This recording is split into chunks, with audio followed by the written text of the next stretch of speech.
Tunaingia vijijini, mijini na hata jijini kukuletea taarifa mchana kutwa. Usiku tunaketi kitako, tunadadavua tukichanganua taarifa na makala muhimu yanayokuhusu wewe na familia yako. Ungana na Bernard Ngozi kwenye Open Forum Political Show kuanzia saa 4 usiku hadi dakika zake kila siku ya wiki kwenye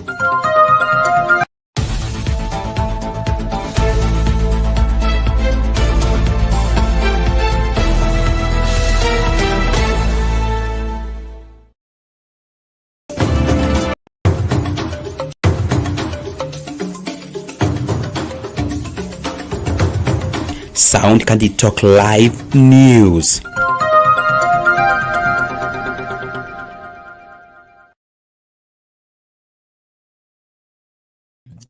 Good day, ladies and gentlemen, and welcome back for another amazing moment, another amazing time, another amazing hour, and another amazing minute. I welcome you to the show.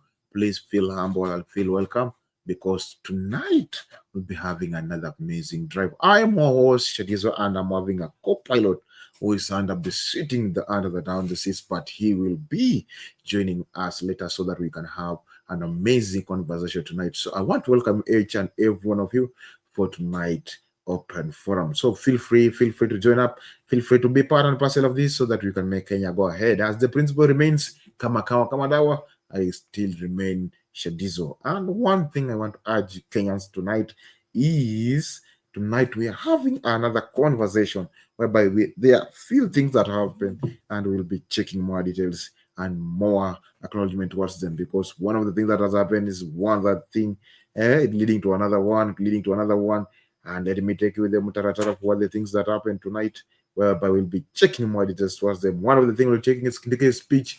Kindiki leo ameongea kusema story ya kahawa, take mchezo na kahawa.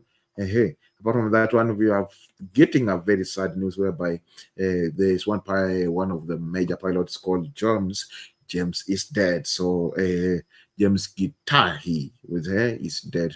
It's no more, but we check it out. 129 Kenyans are being held by rebels. So that's also one thing that we'll be taking out.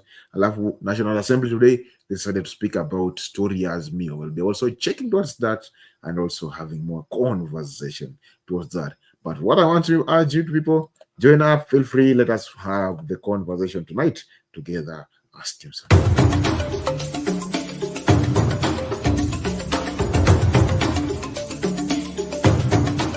You are watching Sound Kithure Talk Live.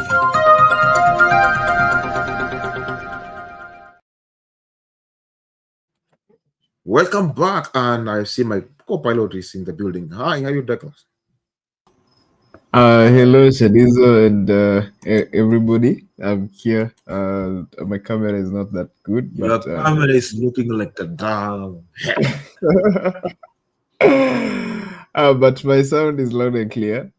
So it's Douglas from here. I'll be joining you in the show. I hope all of you are okay. Let's dive into what Shadizo has for us today. Welcome to the show. Okay. Douglas, I don't have much to say, but what I want to urge is Kenyans, karibu to zina mutaratara manake leo. Kufa dereva, kufa makanga. We don't have to forgive anything. Okay. Okay. So let us begin with the headlines let us begin with what is hitting on the headlines, because there are a lot of things that are being rising up. There are a lot of things that are on the desk to discuss tonight. But what I want to ask you is, if you are joining up the show, please come as early as possible. Don't wait until it so that you can come saying that or claiming that you are being locked out. And also, I want to remind you about the poll question. ODM. The poll question goes like this: do you think an ODM or UDA deals is good for Kenyans' political future? Hiyo deal ya ODM na Kenya Kwanza, unadhani italeta mabadiliko kwa Kenya? Niambie maoni yako hapo. Lakini mimi naona kwamba hata hakuna mahali sijaona siku yote chama mbili zimeunganika. Zinaunganika tu kwa msimu mmoja. The next season kila mtu anaenda kivyake. Anyway, let us see for this one. I'm waiting for it. But as we are looking that land, let us first say Buriani to the pilot, because the pilot has been with us. So the retired Colonel James. Let us say Buriani to retired General Colonel James, and then we'll be roll up the show.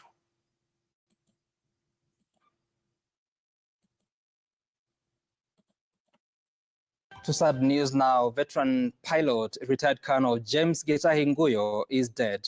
Nguyo lost his life in a road accident at Chumvi Junction on the Mombasa Highway after his vehicle collided head-on with an oncoming lorry and burst into flames. Getahi, the husband of nominated Senator Betty Batuli Montet, was alone in the car when the crash occurred on Wednesday at around 5:30 p.m. Witnesses said he was overtaking another lorry when he misjudged the distance of an approaching truck. The impact sent his vehicle off the road where it caught fire, trapping him inside. Emergency responders were unable to reach him in time and was burned beyond recognition. Getahi, a retired military pilot, had continued flying commercial fixed-wing aircraft at Wilson Airport.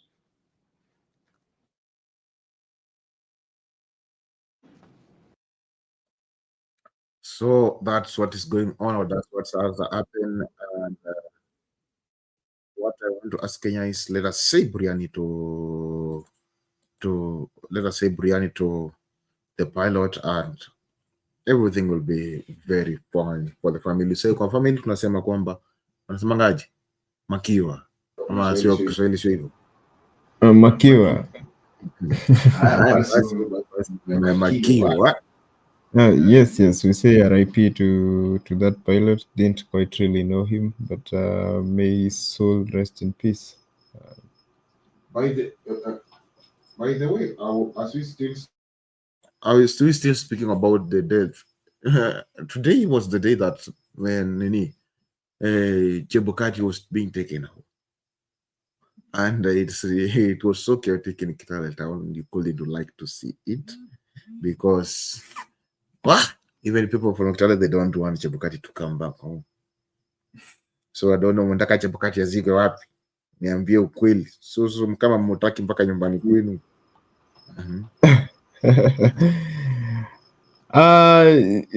Chebukati kama nyumbani umemkataa, si just tumcremate, tusahau na tusahau na hiyo mwili yake basi. The worst thing that I've seen is that watu wanasema kwamba Chebukati baada ya kubeba pesa yote, okay, there's a photo out leaked out whereby watu walisemanga ati hiyo ni mattress yenye babake analalia na yeye ako na pesa. I don't know. Uliona kweli? Actually, I haven't really come across that, but what I know about our Luhya traditions, zinakuanga very nakuanga na mambo mingi. Luhya wao kuwa na, so the culture zinakuanga very intricate na complicated, zinakuanga na mambo mingi, so of course kuna kuanga na issues, alafu burying the dead is one whole other thing, but of course he has to be buried at home. Hiyo ni kawaida ya the Luhyas. Mwili lazima irudi nyumbani, no matter how rich you are, ama hata kama ulisema will be cremated. Wanasemanga maisha ni yako, matanga ni yetu. Kisha kufa, you don't decide where you'll be buried, but I'm not really sure what happened when his body arrived in Kitale, right? Kitale ndio nyumbani, but sisi tunataka let him be buried, tumsahau. He messed us up. Personally, I don't have really kind words, but we say rest in peace. In African culture, we don't speak ill of the dead, but recent times and our leaders have forced us to get there where we just wish death. In African culture, we don't wish death. Death is a very we talk about death in hushed tones. But seeing where we've gotten to the point where we wish death upon other people, and we talk ill of the dead, It's not really an erosion of moral fabric, but rather just tunataka hiyo the bad seeds zifike erosion, expire, ziende, so that we can move forward, hopefully with better yes, Chadizo. But anyway, Mungu wake ndiye ataamua huko mbele. Mwingine alisema Chebukati alikuwa kwa sababu ya vitu zenye alifanya, lakini sawa. I have seen Lala, but Lala has disappeared. But while still waiting for it, the number of viewers is still low. Please let us pick up and let us bring up the show to the vibrant. Please, leo ni majenzi tuko kwa studio na leo lugha ni moja na lugha ni shambe time. Okay, sio kwa ubaya, tunawapenda na tunawalomba tu vinyi wote. You are good people, Kenyans, and today we want to drive on the matter of the day. Wacha tuanze na story ya ODM na Kenya Kwanza. Leo tunaanza na siasa kwanza, si ndio? Yeah. So on the float of siasa tumeona story ya Senate leo alienda kuongelea story ya ODM. Wacha tutazame hii story kisha tuko wote kwa the same page so that mtu aseme like si radanishi ni nini inaendelea. Tuone hii. National Assembly Minority Leader Junet Mohamed has signaled the beginning of the ODM-UDA deal in the National Assembly, with the minority side poised to take over powerful committees formerly chaired by Kenya Kwanza. In the circular to members of the minority benches, Junet Mohamed has listed the Budget and Appropriations Committee chairperson position as firmly within the minority side and will be occupied by Alego Usonga MP Samuel Atandi. And as Stephen Letona reports, President William Ruto has called for a parliamentary group meeting of all Kenya Kwanza MPs in what could be a whipping session as the Ruto-Raila deal beckons. The handshake deal between President William Ruto and ODM leader Raila Odinga appears to be edging closer, with the new House departmental committees handed over to the opposition party. ODM has backed crucial House committees that includes the Budget and Appropriations Committee that was initially chaired by Kiharu MP Ndindi Nyoro. The powerful committee will now be chaired by Alego Usonga MP Samuel Atandi.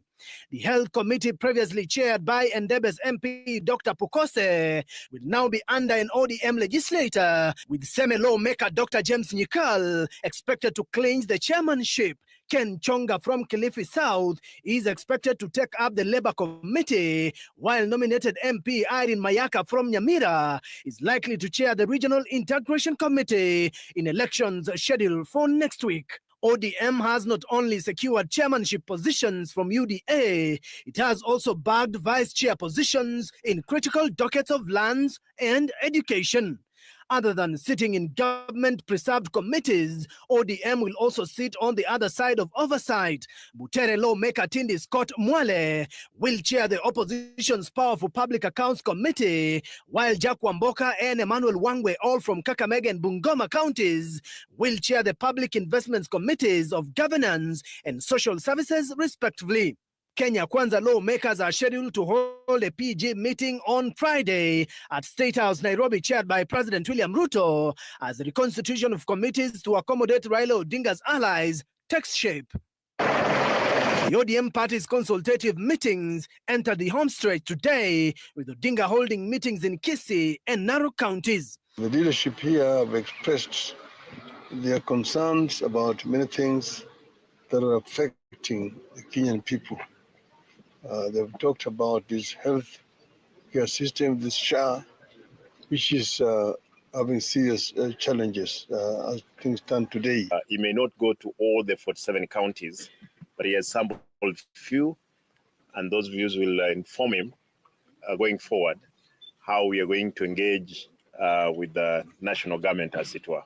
In Narok County, Odinga revealed that his consultative meeting was largely on the protection of pastoralist communities who have been severely affected by drought and the need to protect the Mau forest. They have given me their views. They have talked very candidly and very frankly about issues that are affecting them as a people. And we have given Baba our blessings so that he can be able to proceed and do what he knows is the right thing. Odinga asked security agencies to quell the chaos along the Kisii-Transmara border. Stephen Leto, Citizen TV. Thank you. That's how things are on the ground for Team Azmio and for every Kenyans. Mambo never imechemuka ground. If you're away, nivo mambo iko kwa ground. And for those that's trying to join up, please let us just refresh our browser, delete some few things where some stories on your browser, then come back so that we can have fluent conversation as we starting the story of Azmio. I think I've seen Azmio and the senators speak up. And from your point of view, what do you see, Douglas?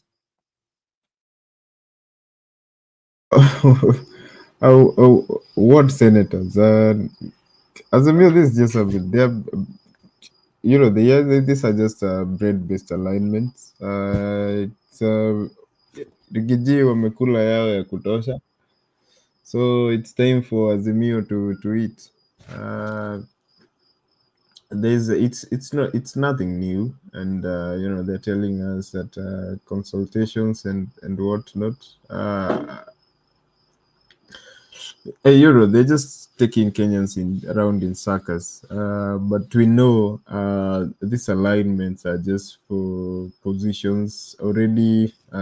Last year tulienda streets and tukapatia watu some seats in cabinet. Apparently tulikuwa tunapigana kwa street so that some people can get seats. Rigiji, the fall of Rigiji and Ruto, that created a vacuum, and nature abhors a vacuum. So we wakitoka, someone new fills up that space. So there have been some reshuffles in parliament. Talked about that yesterday. Rigiji allies wameng'olewa, replaced by ODM allies. We're going to see more of these alignments. Kuna watu they lose, kuna watu watavuna, kuna watu they'll change their tongues, what they were supporting. 2 years ago, SHA, SHIF, Hustler Fund, housing levy, all those things were bad. But sahii ukiona Gladys Wanga kwa TV, she's defending SHA. She's saying that UHC is something that was dreamed of, and I don't know what you think, Shadizo. To me, there's a lot on my mind. This is me speaking, and up right now, I can't assess that you have sure reality of where the is going. We haven't seen the direction, the clear direction that Azmi is taking up. That's why that's keeping people on the dilemma. But I'm hoping very soon they will be cleared it up so that we know that if they are vying or not vying, or if they're supporting UDA or not supporting UDA. Right now, we are in the bridge where that we don't know. We are still in the darkness. We can't attest that we are on the side. You see them speaking right now, condemning this, or speaking after that. Yeah, previously we are having the problem that the one who are majority in the Senate are people from Azimio. That's the big issue. Also in Parliament, we see that saying that the majority are from Kenya Kwanza. So it has been a conflict that is continuing on and on, which I would like that we say, as Kenyans, let us please be careful and let us be watchful so that we can't fail in a trap, or we can't fail in a ditch where that will not be able to get out of it. Because if we stay that, or we speak that, say that the government or the side that we shift to Kenya Kwanza side, you will see that there's more condemning. Some people don't agree with that. But the concept that we have seen right now, Raila is coming up, trying to schedule that this is the direction that Azmio is going. But yet we haven't seen or haven't get the clear picture for what is the plan, what is the big picture, because after all, we are checking out what is the big picture, what's the plan, what is the end product. So, okay, we are still in the dilemma. That is how I can bring up for now. But as we are still continuing, let me see how does me work it out. Shadizo, that is Lala is here, but before you bring him in, it's actually a strategy in power. It's actually one of the 48 laws of power in there's a book called The 48 Laws of Power. I'm sure you've come across it. Keep your opponents guessing. it throws them off guard, and it gives you control over the narrative by keep them guessing, like we are doing now, trying to think what might happen or what might not happen. It gives them some sort of control to just change the narrative, and I think that is what Raila and his allies are up to now. Today nimeona wamepiga picha na Sakaja, so they've been doing rounds. Yesterday I think they were in this town in Wajir. Leo nimeona wamepiga picha Sakaja welcome them to Nairobi. So I think over the weekend or next week they will be doing the quote unquote consultations in Nairobi, and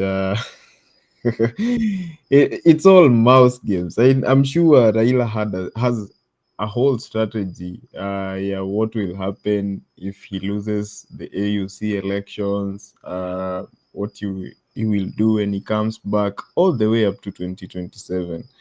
He knows what will happen. Easy to they're just sideshows, because Raila is one of those politicians in our political scene who they're not just there to follow the wave or nini. They create the wave, they create the narrative, and I think that is what he's trying to do. He's changing the narrative of politics that has been going on, and there are already there's going to be more shifts. There's going to be some changes here and there. There are going to be casualties. There are already casualties in Parliament right now. We've seen people being ejected, being demoted from quote unquote important committees to less important committees, and some of them are losing their seats altogether. There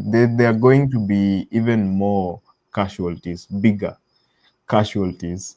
I don't know who is going to be the hallmark of that, but Raila is that menace in our politics, and some people argued that we need him in our politics right now because there was general laxity.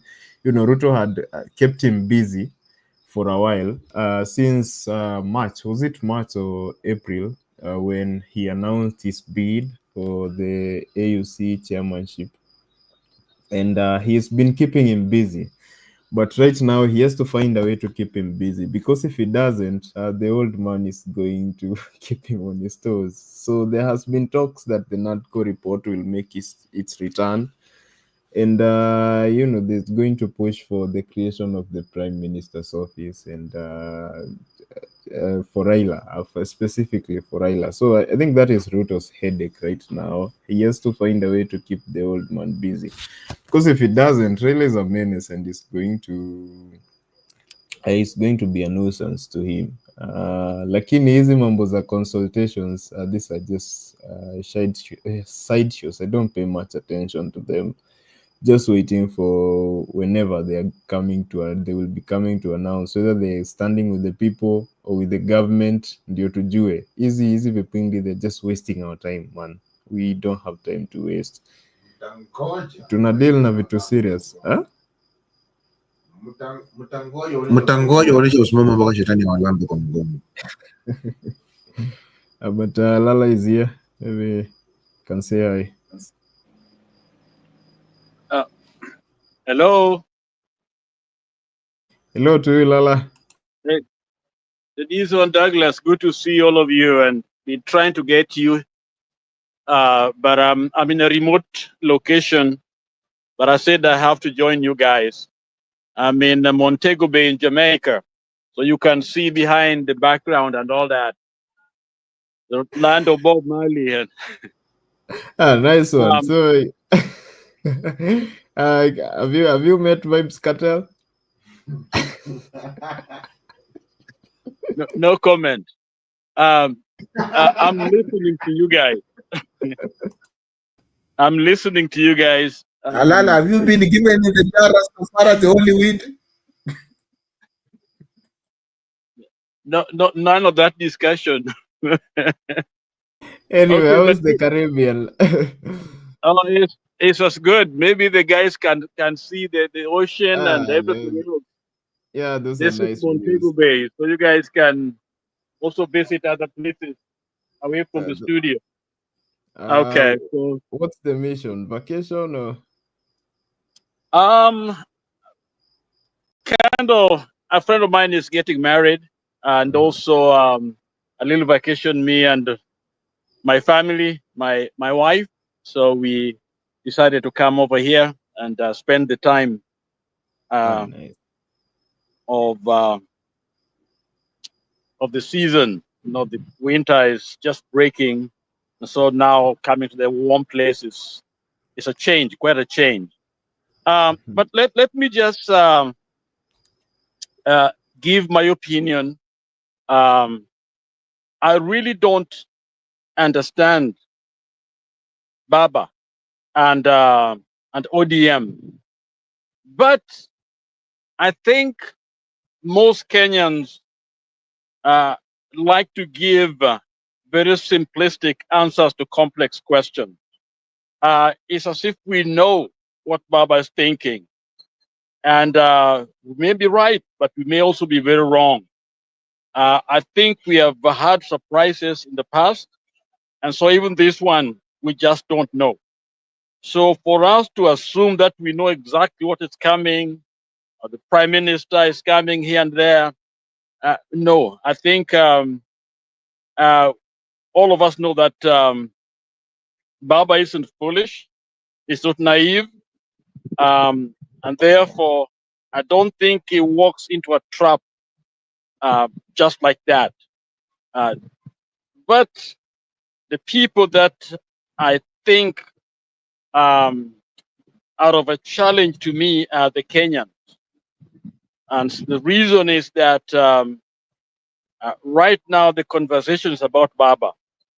But when you analyze what is going on, it is really the failure on our part to live up to, our expectation. And one of the reasons is what we talked about yesterday, and that is this thing called tribalism.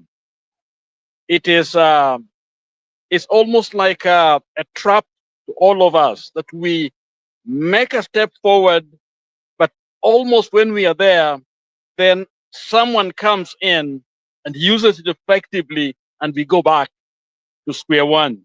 So I think um, giving simplistic answers can also be a mistake because that's what they expect. In other words, they trap you.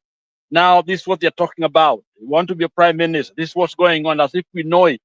And then when they pull a game, then we get get caught off guard. So my thinking here, beloved, is yes, that's just one thinking, but let us not be sure this is what's going on.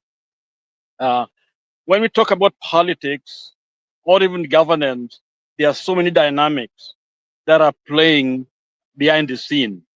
In fact, there's much more behind the scene than what we see in the front. I know in Kenya, when you see people campaigning for an office, what we see at daytime is one level, but there is the 3 o'clock in the morning, it's the midnight meetings. That's when things happen. So let us wait, but let us have a game plan. The fact that we're talking about Baba, what he has to do, tells us that first of all, there's a huge following, which clearly listens to him. And they may be angry with him, they may be mad with him. But at the end of the day, when he makes a move, you'll see the whole nation moving in that direction. So I just wanted to bring caution to when we talk about how sure we are. Because what we are seeing now is no different.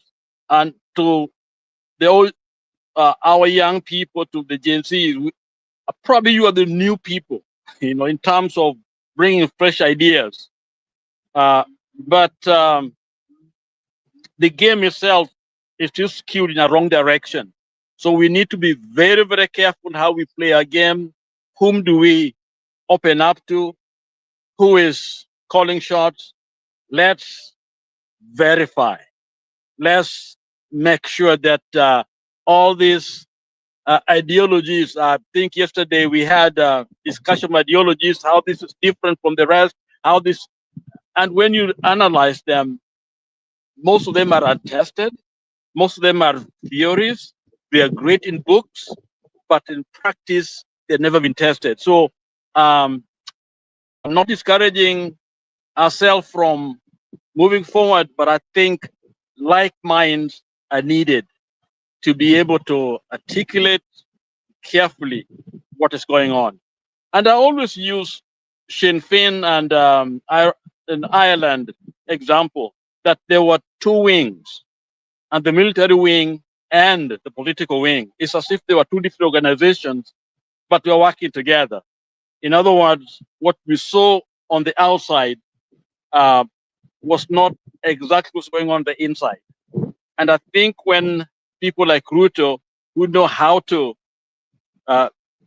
do the game, and those that like Ashagu and others, whose interest is about themselves, they promote themselves.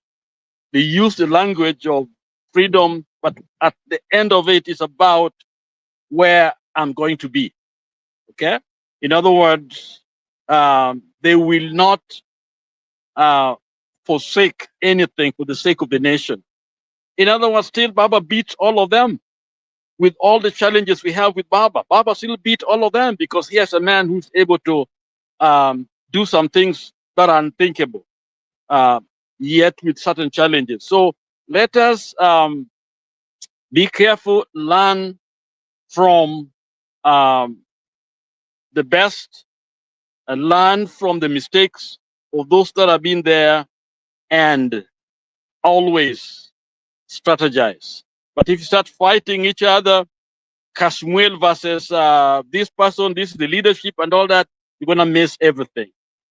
We're gonna go back to the same trend. I think recognize differences, but understand this: the people who are with you are fighting together with you, and that way we use all the energies we have to be able to deliver our nation.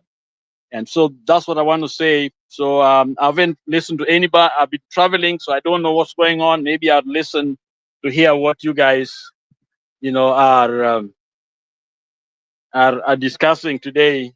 And I don't know the news, the latest news that is going on in the nation. Lala, don't worry, I will take you with the mutaratara. Ni watu tunasemanga sisi kwetu. Today we have said we are talking and sharing. We will teach you today.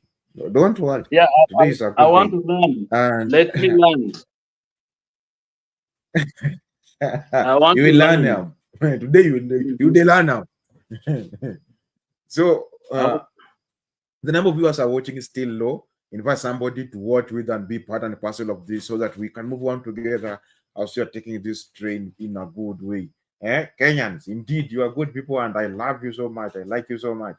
So then the things that we will do is let us share the video. By the way, and then how is Bernard doing? For those who are watching, just comment there. I am a Kenyan. We're not still feeling, but at least now the medication is doing something.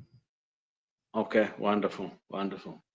Shadizo, I think one of the things that we should not do is to give up, lose focus. It's a long journey, but we must keep the true north, which is things that we cannot, non-negotiable, and that is good governance, and that is development, that is for every part of Kenya, and that is we enhance all the resources to build our nation. The young brains that are rotting, some of them are outside here. And for example, I came into Montego Bay, airport, and comparing it to Nairobi, okay, it's well organized because they focus on tourism. So everything is well organized. You don't spend much time at the airport. There is somebody smiling at you, directing you to what you need to do. And now when you compare to Nairobi, where the workers themselves, are disorganized, they are talking to you as if they're doing you a favor, and it's like night and day. And so there are simple things that we can be able to do to change our nation, because it is a long run, is all of us basically taking care of and loving our nation. And I wish that Gen Z would simply go out and clean the city as we wait for this political revolution.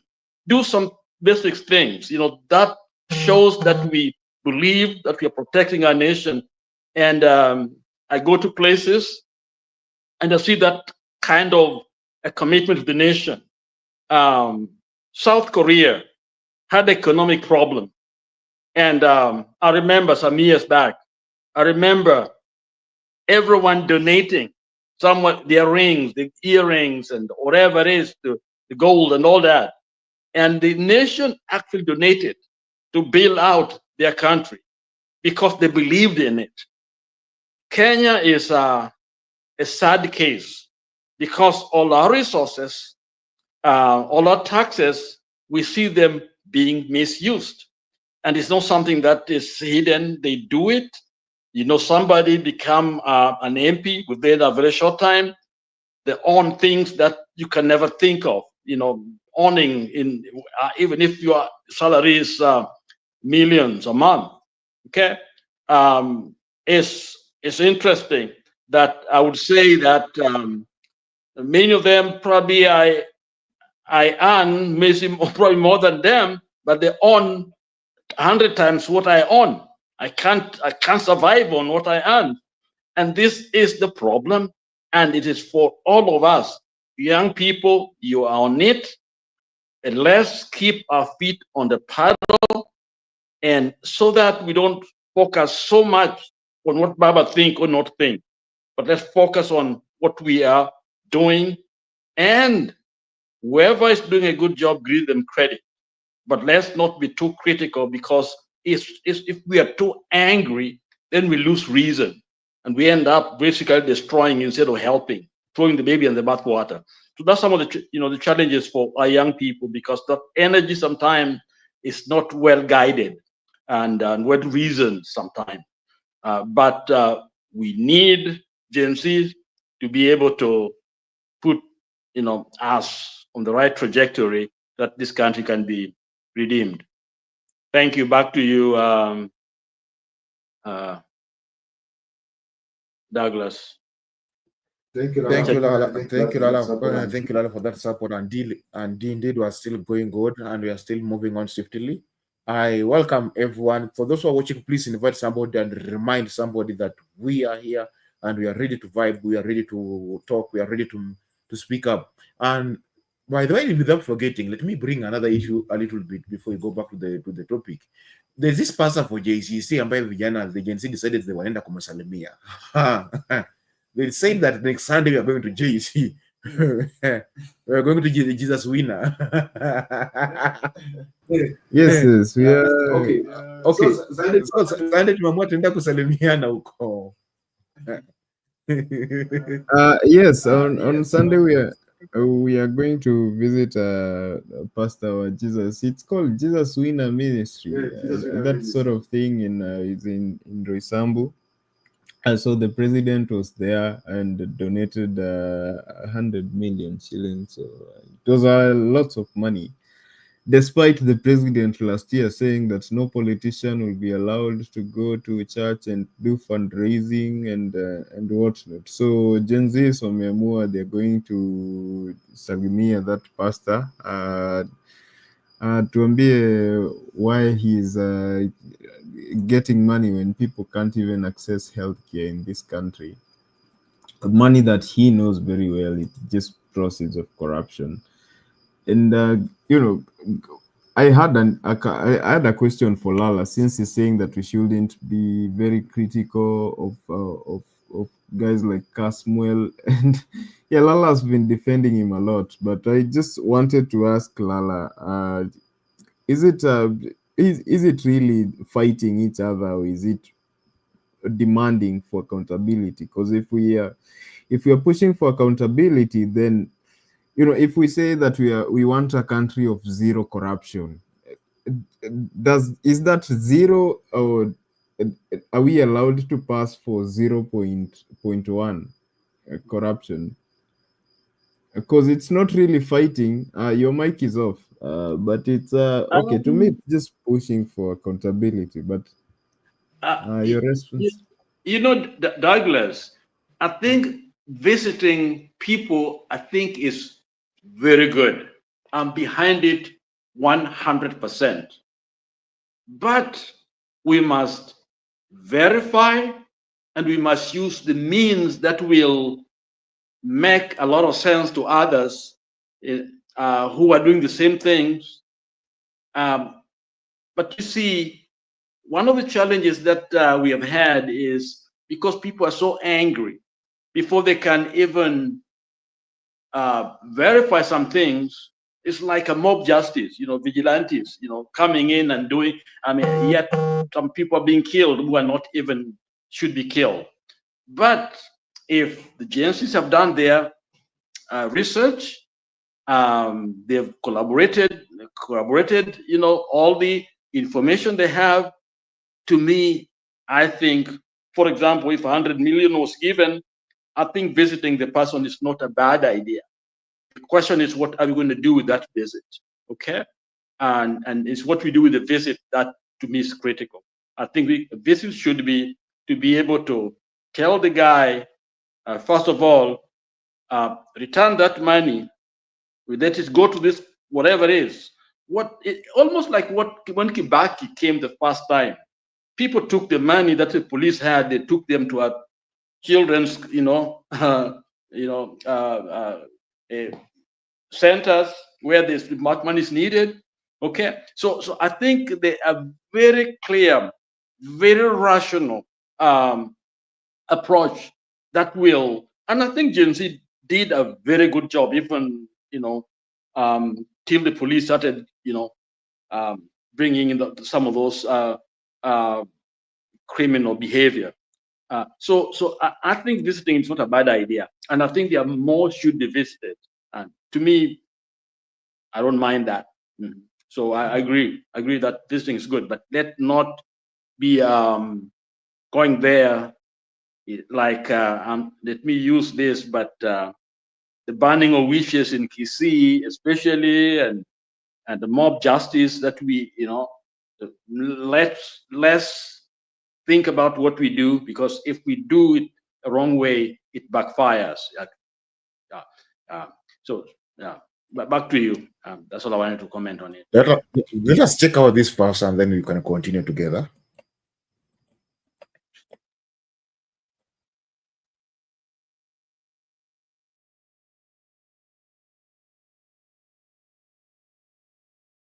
Nairobi. The church is also laying claim. Good evening. Our sign language interpreter is Yulan Zalen. We begin with a 20 million shilling gift that has kicked up a storm. And tonight, the Jesus Winner Ministry church leadership spoke out on the issue as its leader, Pastor Edward Moy, met President William Ruto at the State House, Nairobi. The church is also laying claim to a portion of land associated with the Kenya Defence Forces, with its leaders claiming they bought the parcel of land in Roysambu. Willie Lusige reports. Shared on President William Ruto's social media accounts confirmed a meeting between President Ruto and Reverend Edward Moy of Jesus Winner Ministry at State House, Nairobi. The meeting followed a press conference held by the church board after the church found itself at the center of controversy over a 20 million donation by President Ruto, which he made during his visit to the church in Roysambu last Sunday. Mbali na kupatiana title deed, mbali na kusema wanajeshi wasimame kando, mbali na kutengeneza barabara, si ndio? Mimi mwenyewe nitatoa milioni 20 kwanza. We don't discriminate against anyone based on their affiliation or stature in society. A parcel of land said to belong to the Kenya Defence Forces KDF is also at the center of controversy, with the Jesus Winner Church claiming it bought the land from Uchumi Supermarkets in 2018 through Jewel Complex Limited, a firm owned by top officials of the ministry, including Reverend Mwai. Uchumi accepted the offer letter for the purchase of the land, and the sale agreement was made on the same. Our attempt to visit the contentious land, which is fenced with iron sheets and undergoing heavy construction, ended at the gate with guards dressed as construction workers kept strangers at bay.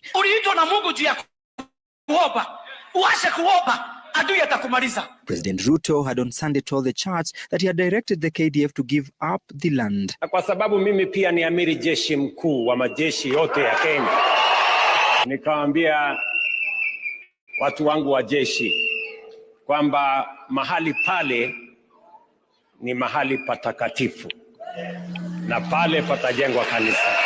And verified documents provided by the church claim it purchased the land for Kenya shilling 330 million, financed by Equity Bank in 2018. KDF later barred access. In January 2019, the Ministry of Defense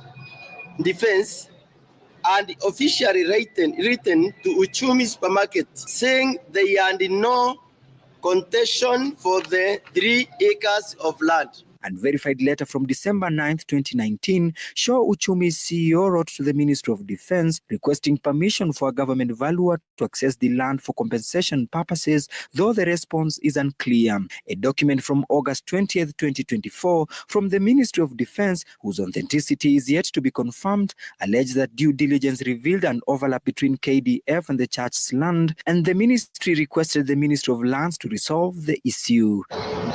Contrary, the church claims it sought guidance from President Ruto, who provided direction in 2024. Bishop mwenyewe aliomba rais na wale wakaongeleshwa, PS mwenyewe wa land, PS wa defense walikuja na surveyor wa serikali na surveyor wengine wakatoa mipaka. We could not independently verify the authenticity of the papers presented by the church as a proof of ownership to the contentious parcel of land. Willie Lusige, Citizen TV, Nairobi. That's how things are on the ground. Mambo ni mengi, masaa ndio machache kama vile Wakenya mnasema, na mambo imechemuka. Today it was the report that the pastor amesema kwamba ameenda kununua mpaka laini nyingine kwa sababu ujenzi walimsalimia mpaka hata simu angeweza shika simu. That's how serious the matter is. Wanasema walimsalimia vizuri. Wakamubembeleza mpaka hata simu yake anasema from the past 3 days simu yake usiku na mchana inalianga tu. It's not a message. It's not, anasema kila message inakuja ni kama comment section ya Wakenya. Anasema inakujanga ikiwa moto kama pasi havana pasi. So it has been something that has been going on, and okay, people are silent, but people want what made Gen Z or people to make that turn up is like they want president to keep the promise. President kataza hakuna wanasiasa kutoa pesa wapi.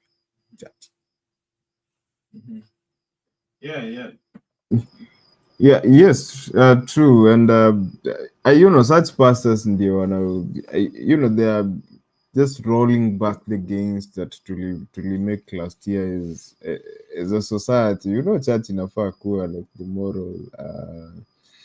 moral authority. I don't know what. I think Lala will have a better word for that, but ame disappear. Internet ya Caribbean. I think pastors and religious leaders should provide like the moral compass for society. But when you see such church leaders getting in bed with leaders who are corrupt, okay, it's not for their position to judge them, but we know that this money is stolen from public coffers. And we were really proud of that. It was a Catholic kuna padre alirudisha pesa last month. Pesa Ruto whose funeral was that? I think Uhuru and Ruto were in the same funeral, and Ruto made his usual contributions, and the priest wakamrudishia the money, and akasema no, we are not taking this money. And he was given a uptime, I think ni the same pulpit ya huyu pastor, and anasema ati Biblia imeandikwa wapi ati ukitoa pesa father anakurudishia.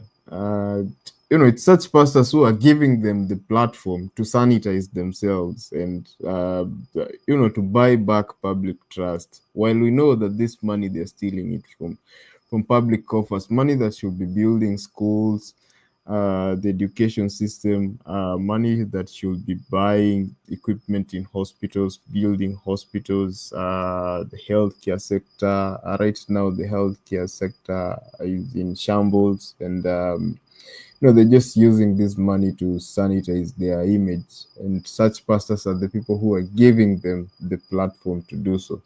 So on Sunday, Gen Z tutaenda kujaza hiyo kanisa. Pia sisi tunataka hizo kazi zenye tutaenda kuzichukua Sunday.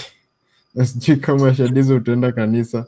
Na hiyo unajua hiyo kanisa sasa iko na pesa. Kwa hivyo sadaka chini 1,000 hatuchukui. Sasa hii nyingine mnachukua sadaka zaidi ya kupeana sadaka.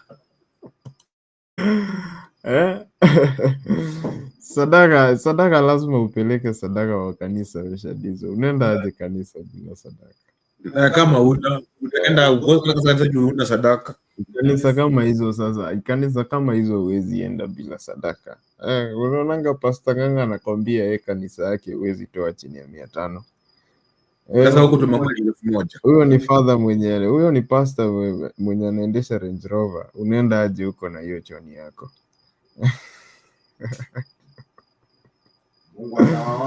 Anyway, Lala could be angevaa his reverend cap, atuambie what they as men of color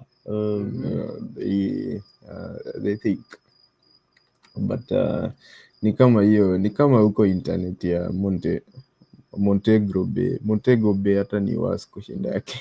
Unasumbua kama internet.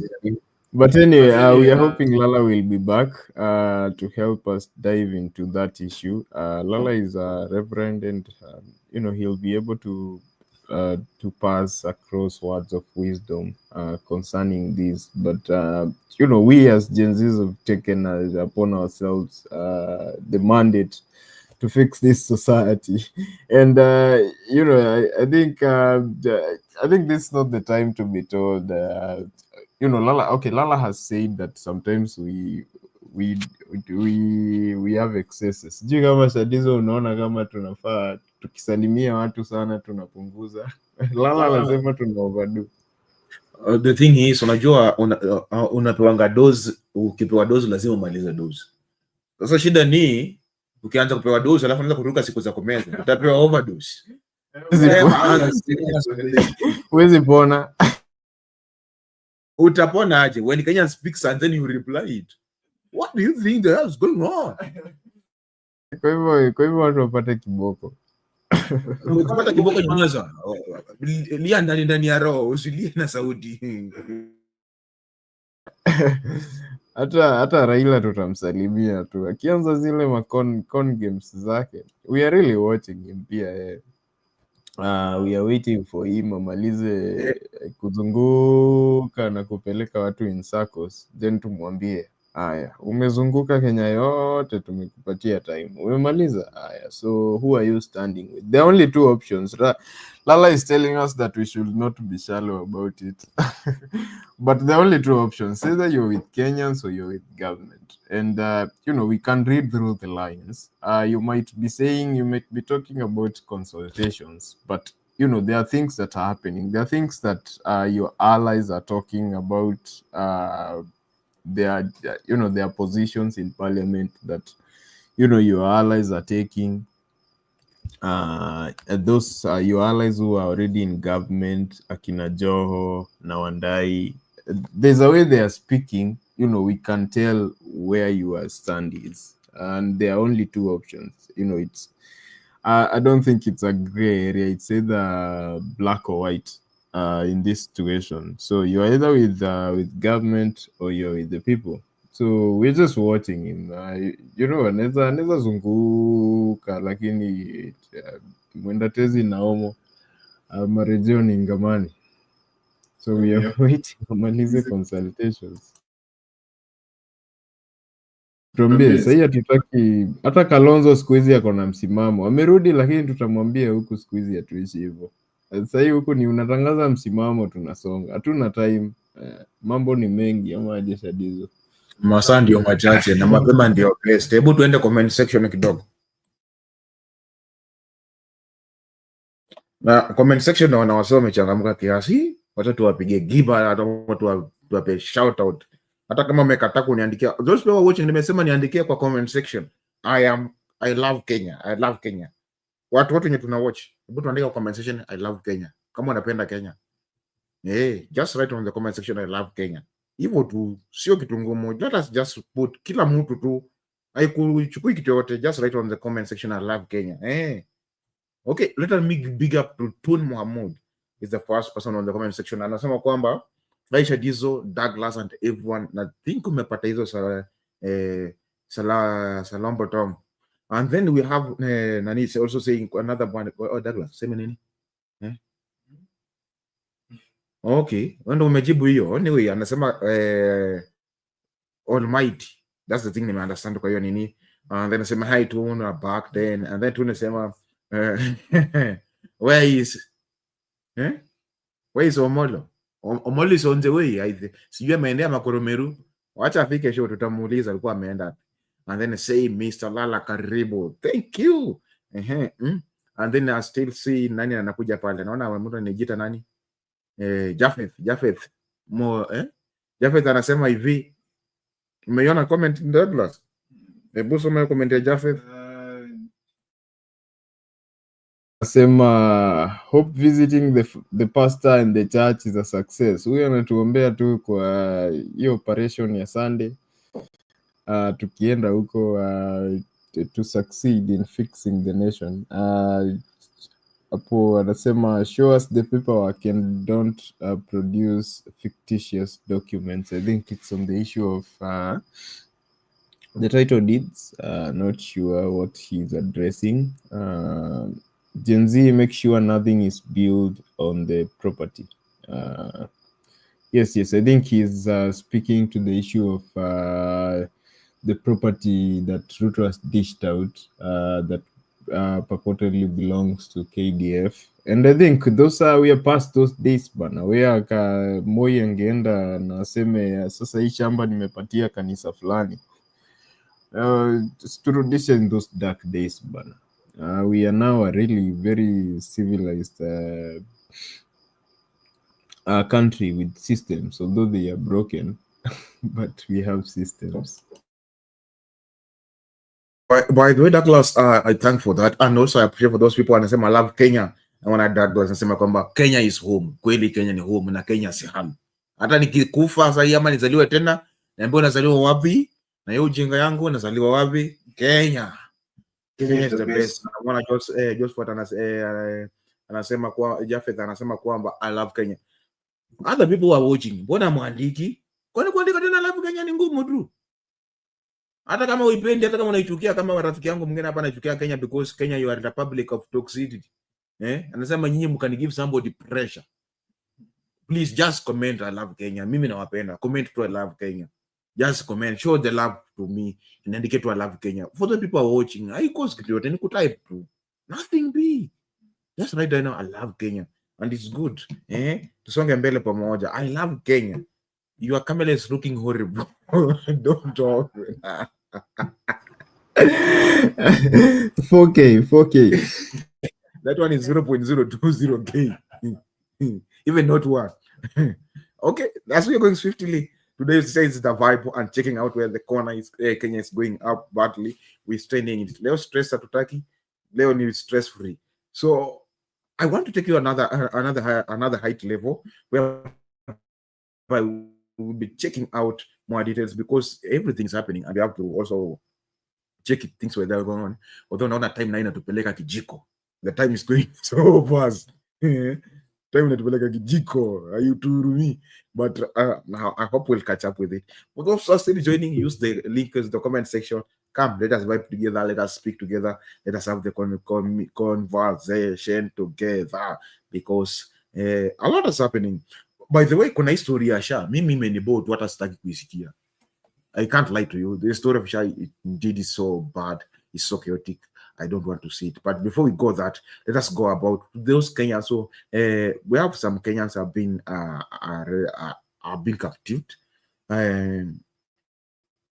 and it is so sad because the threats are going higher, and they are being told that if they don't comply, if the government doesn't comply to it, they will take another angle, which is not good. And indeed, we love everyone, and we love all Kenyans. So that's why I ask people for showing patriotic, just comment on the comment section. I love Kenya. I love Kenya. That's the only thing I've just asked you. I didn't ask so much. That's not a bigger problem. But let us check out for these Kenyans who are being in captive, and their life is on threat. And by the way, indeed, that is so sad, because if we can be having people who their lives are being threatened to be taken away, it is so sad indeed. So we will check out this together, and then we'll have the conversation. I see Lala is back. But before Lala comes in, or before we chip in, I want all of us will be in on the same page. Lala amekuwa out, akasema kwamba alienda out mpaka hakuona taarifa ya habari. So we'll be checking more details towards that, so that Lala and other people can also be at the same part of what we are speaking. Let us check out this. On Myanmar's border with Thailand have sounded the alarm that if the government does not evacuate them with haste, they risk being returned to their traffickers by the rebels in whose custody they are. Kenya's ambassador to Thailand, Lindsay Kithure, however, says that efforts have been hampered by bureaucratic bottlenecks, and it will likely take some time. Olive Barrows with the latest. With every day that passes, Kenyans rescued from human traffickers but stuck at Myanmar's border with Thailand are getting increasingly desperate. Speaking with Citizen TV, they said their environment is getting hostile, with the rebels holding them growing frustrated with the bureaucracy that has seen them bear the cost of feeding and housing thousands of victims of human trafficking longer than they bargained for. We have been threatened to start paying food and services here past 10 and also past 16. If the government of Kenya is not responding, then we'll be sold back to the companies that are still torturing people. The 129 Kenyans on the wrong side of Thailand's border now fear that should they once again find themselves at the mercy of their Chinese enslavers, they would be subjected to torture such as electrification, starvation, or worse. And I am sympathizing with our ladies because they will end up in prostitution to raise the money that they can pay the company so that they can get out of here. And for the men, we are going to be taken an organ so that they can get their money back. Not only are they living in fear of the cruelty they endured at the hands of their captors, but every day they spend in purgatory is another day they might not make it out alive. As days goes, people are fighting each other here. And that is really traumatizing because people are injuring others. So choni kimoja manze, and you can see ni chafu sana manze, hakuna maji, hawezi flash, noma sana. Right now we don't have water, both for drinking and bathing. We are being forced to buy water from the locals through the windows. While sympathizing with their situation and giving an assurance that they are engaging NGOs in Myanmar to provide aid, Kenya's ambassador to Thailand has sought to manage their expectations, explaining that Thailand is only allowing for the evacuation of 300 foreign nationals a day, with Monday and Tuesday the only days made available for those who are not of Chinese origin. More critically, Thailand is no longer accepting evacuees directly from the rebel groups that control the border region and has required the involvement of the Myanmar government, which has been met with resistance from one of the two groups involved. Caught in the middle of the political posturing are the victims. Kindly, we are asking, please help us as soon as possible because it's going to be worse than this. Olive Burrows, Citizen TV.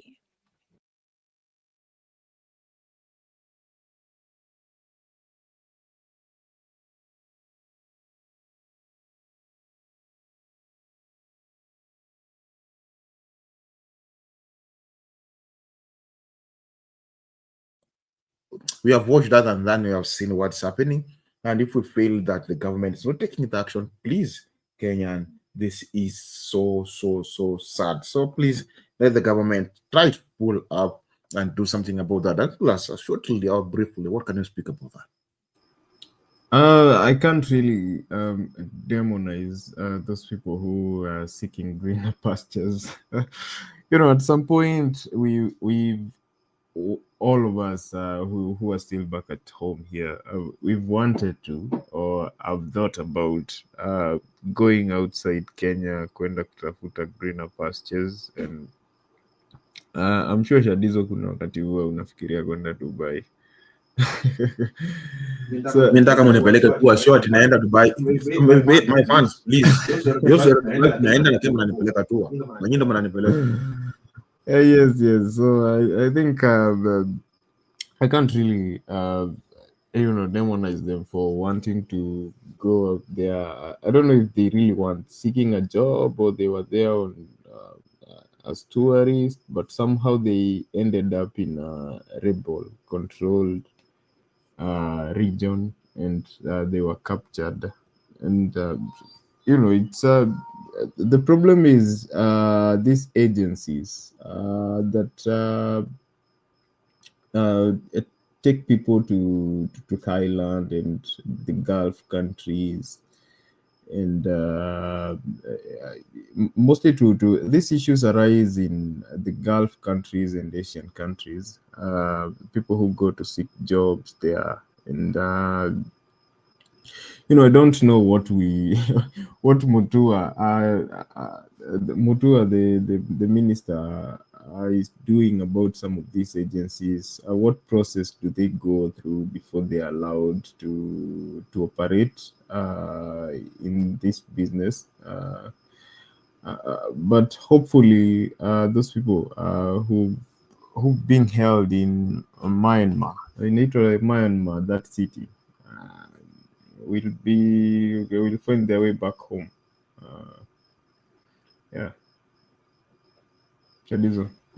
Okay. I think that I at some point I agree with you, but the thing is, let us be careful. Even if you're going for work, please be careful. Be the first person to make sure you know the agents that are going to you.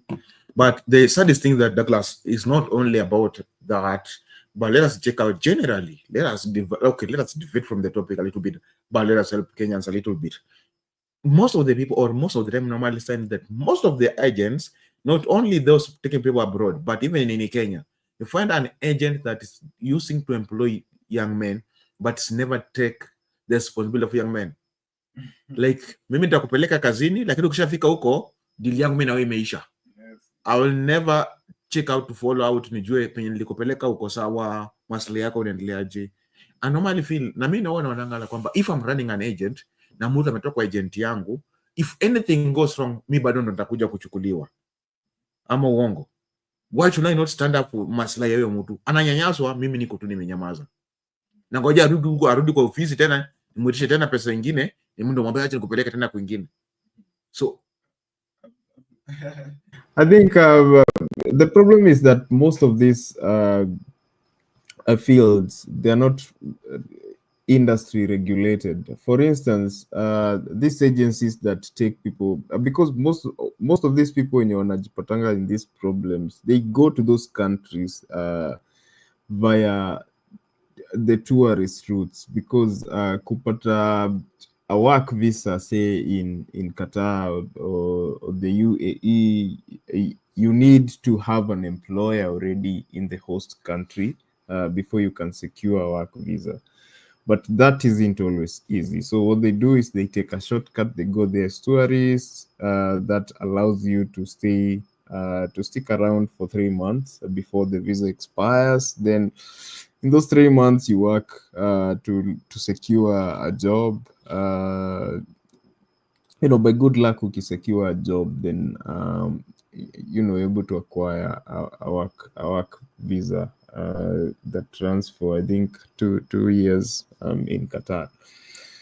So these agencies, these tourist agencies, they need to be regulated by, we have a tourism board or something. I don't know what's the procedure, but they're largely not professional bodies. Shida yetu, even as you're saying, hata hapa nyumbani, shida yetu ni kufanya vitu kijua kali. Unajua, these things should be run professionally. If they are run professionally, then there are ethical codes that you have to stick by, and if you break them, then wanakufungia kibanda. But the fact that we run things kijua kali, and we Kenyans with our corruption, we're always going to end up with such cases. But Mutua anaitwaje? I'm trying to find his first name, the minister. Mutua anaitangwa, it's not Ezekiel Mutua. Alfred Mutua.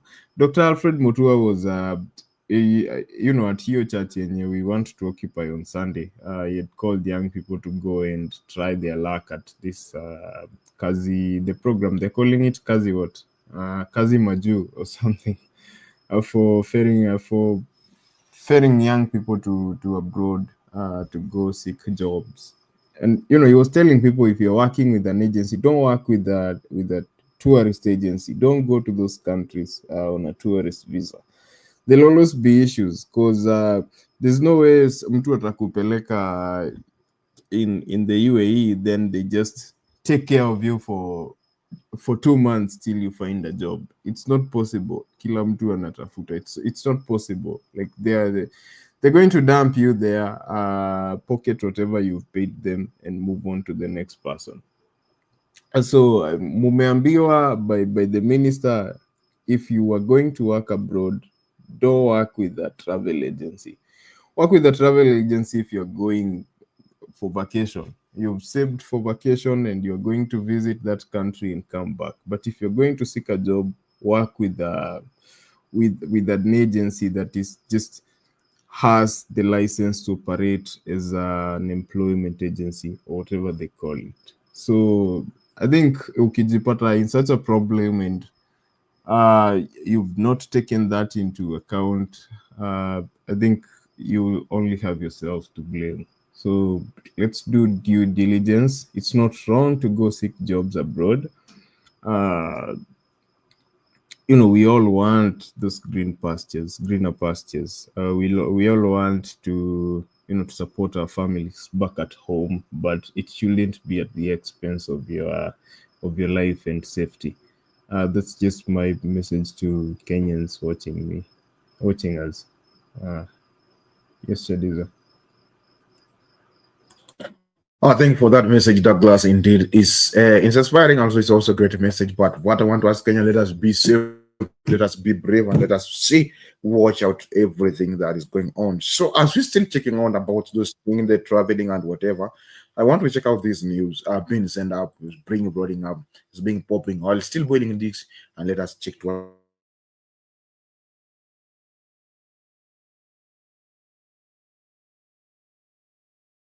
You are given resources that you are, to use for the welfare of the people. You take it all to yourself. Now you begin speaking a language, and some people think that some of us didn't go to school. We can't even understand the English they are talking about. They are using. The truth of the matter is, what is ailing this country and many, many African countries is corruption. The moment you deal with the corruption, we will have no problem. If I were to be given the privilege to govern this country, I'll get everybody to obey the law. The moment you have everybody obeying the law, everything will fall into place. And that's the only problem we have. The moment you get everybody obeying the law, the question of money not going through the consolidated fund will end. The moment of diverting funds from a given project to another will end, and the country will run smoothly. We don't have infinite resources. The resources are there, they are limited. But if a government is saying, look, I have 10 million shillings here, I've used this here, I've used this here, I've used this here, give me more. You will give the government more money. When you are transparent and using the resources that have been entrusted to you for the purposes they are entrusted to you.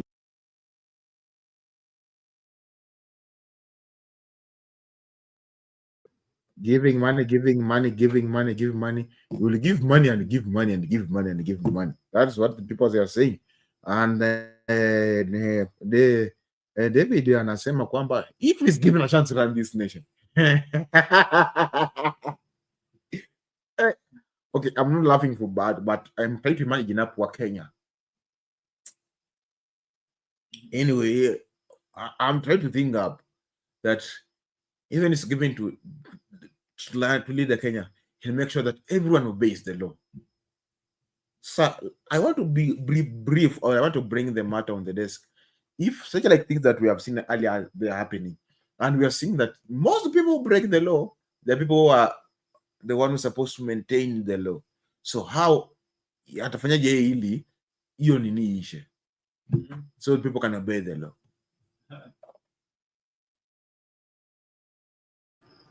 Well, Shadizo, I think at this point in time, countries, institutions, organizations, at certain points of their existence, they need a very specific sort of leader to steer them or to get them out of a quagmire that they're currently experiencing. I think Kenya, at the point that we are now, yes, our economy is in shambles and most of our sectors are crumbling. But I think at this point in time, what we need is a moral leader. And just like in 2002, we were at a point where our economy had shrunk and we needed an economist, and we found that in Kibaki, and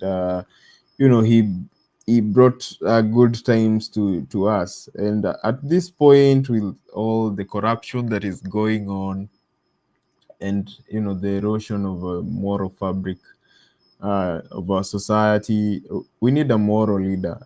Someone who is very specific about what is wrong and what is right, and is not willing to compromise. And I think Maraga has proven that. Well, you're asking what will he do? He'll do exactly what he did at the judiciary. And, the judiciary was very solid. The judicial service was very solid when he was Chief Justice. I think we're going to remember him for a very long time for his not just for his role during the election petitions in 2017 elections, but for what he stood for and how firm he stood. And I love to fantasize if we had him as president. And I think we Gen Zs, young people, not settled on a candidate that we can agree now this is the person, but young people have been telling him to run for office, and we're going to rally behind him. And we've just been waiting for him to say, yes, I've heard you people. I'd gone into retirement, but I've heard you people and I'm going to run for office. But tutasema, yes, right now we don't have a candidate. We have this usual people, but of course, I'm not going to vote for Ruto or Raila. I'd rather just sit at home. But if David Maraga runs for office, asubuhi watu wa IBC wakileta hizo mikebe, I'll be there nikiwa nimepanga line already. So hopefully he's going to run for office, Shadizo. Sijui wewe your candidate ni nani? Mimi hata sijaamua candidate bado, niko kwa harakati ya kufikiria na kujua nani atakuwa kiongozi, because I want to see somebody ataniuzia sera. Sitaki mtu ataniambia tu nimepigia kura na hakuna kitu umefanya. Mimi barabara ya kwenda kwetu ni mbaya. Mimi nimeona kwenda kwenye Chebukati mwa jana. Kwenda kwetu ni mbaya. Hata usitamani kuja. Kuuzia sera gani? Kupewa tuone. Kupewa 250. 250 ni toshi, hata hizo tosha pia kwenda kwangu.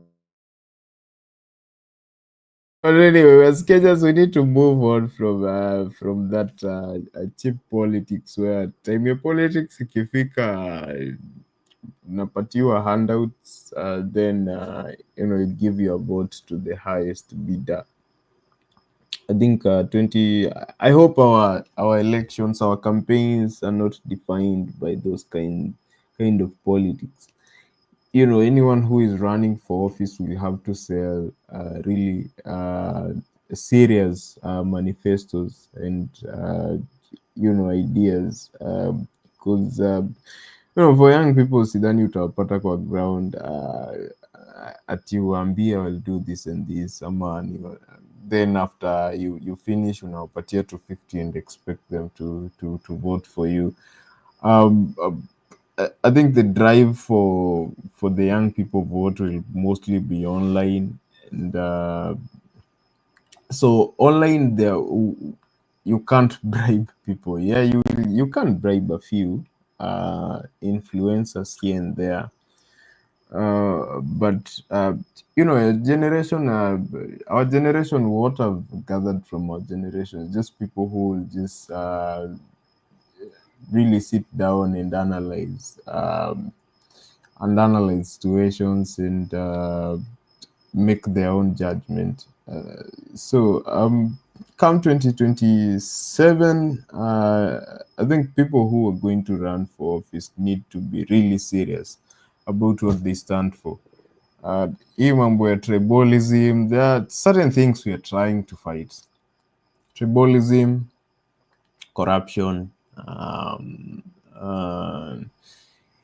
disregard for the constitution and the rule of law, and those three things are the biggest headaches for our country at the moment. And if we could just find a leader who tunaweza kuwa confident in that, no, this guy is going to deal with these three things very seriously. I think tukiweza toa those three things in the way, then our country can move forward, because right now tuko na down, tunarudi nyuma, back and back. Right now Ethiopia has already overtook us as in our your position tulikuwa nayo in East Africa. When you think about East Africa, the first country that will come to mind is Kenya, but right now Ethiopia is years ahead of us. Rwanda is a really tiny country, but it's making lots of gains. And what are we doing? We're just rolling them back, whatever gains we've made in the past. And I think it's time that citizens have taken matters into their own hands. But elections have never really defined anything in this country. Just hopefully that come the next elections, that elections will really mean something. We'll find a way to make them credible and just, and they are going to decide who's going to lead us. But then again, pia kuna kuanga na issues zina arise when it comes to party nominations. These old parties, tulikuwa na an argument jana with Mama Selina Jakindube Nalala, and they were saying that young people should stop forming new parties and they should join old parties. And I was asking them, what's the issue with forming new parties? If people talked like this in 2005 when ODM was formed, that Raila Odinga should stop forming a new party and he should just join KANU and strengthen it, then today tungekuwa na KANU. I mean ODM rather, and NAK Kenya and PNU, the two parties that led us into that time when Kenya really made those big economic growth during Kibaki's time. We wouldn't have enjoyed that. So I think it's very normal. It's very typical of human beings to be afraid of change. We don't like changing, because what we are used to feels really comfortable and familiar. And when it's time for change, it's very normal for human beings. Human beings don't love change. But I think some of these parties, they're called Democratic, Orange Democratic Movement and United Democratic Alliance. But we all know that there's nothing democratic about these parties. Kama ODM, for instance, let me just use an example that we all know about. For instance, the last election was in 2022. And so there was Tim Wanyonyi, who had declared his desire to run for Nairobi gubernatorial seat about a year prior to the elections. Then sometime towards the election, he gets called by the party leader, the coalition leader. I think Tim Wanyonyi was part of, I think he was part of Musalia Mudavadi's party or something. I'm not sure, but I think sometime he reverted it to ODM. That's not clear, but I think he got those orders from the coalition, and he was told that Hikiti, we've decided that itakuwa Jubilee, and they fronted Igathe. That's how we ended up with Sakaja, because there's no way Igathe was going to win against Sakaja. So you see that those party politics, and Baba is ODM, and so when they decide that tumeamua ni huyu, then you have to be okay with that. That ultimately denies citizens proper leadership, just because there's a don within the party or the coalition who has decided that this is the way forward for the party. So it's time for change, and I think these ideologies that the new people, who are mostly the Gen Zs, millennials, and maybe Gen Xers kidogo, those who are progressive in thinking, and they're open-minded to new ways of thinking. I think we need new parties. Totally. Mimi once umejoin those old parties, najua utaenda kuambiwa hivi ndivyo si ufanya, but then ukipatiwa ofisi na procurement, this is how we do. Kalamu tunajua, yes, uko nje unanunuanga kalamu 25 big, but once you sit in this office, kalamu ya big ni 200. And that's how we do it. So when you go to these old parties, you're going to be told this is how things are done, and you're going to be brainwashed and sculptured. You're going to be utapatiwa hiyo software yenye they use it huko. So there's no way you're going to tell me that you're going to ODM or Ruto's party and just go and change how things are done there. No. There's a better chance of them changing you than you changing them.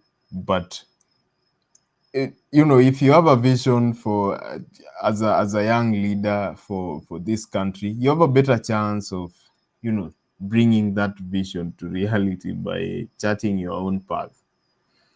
You don't have to join.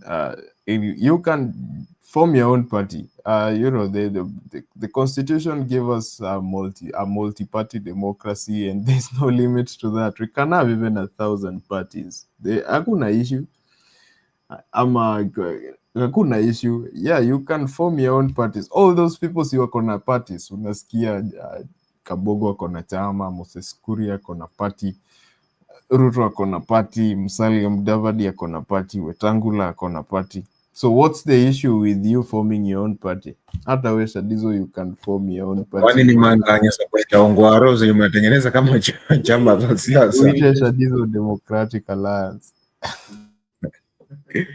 Kwa hectic but wacha tutaona hiyo story kwa register chama Gen Z. Mkisema mtakuja tutengeneze chama inaitwa Gen Z Democratic Republic Party.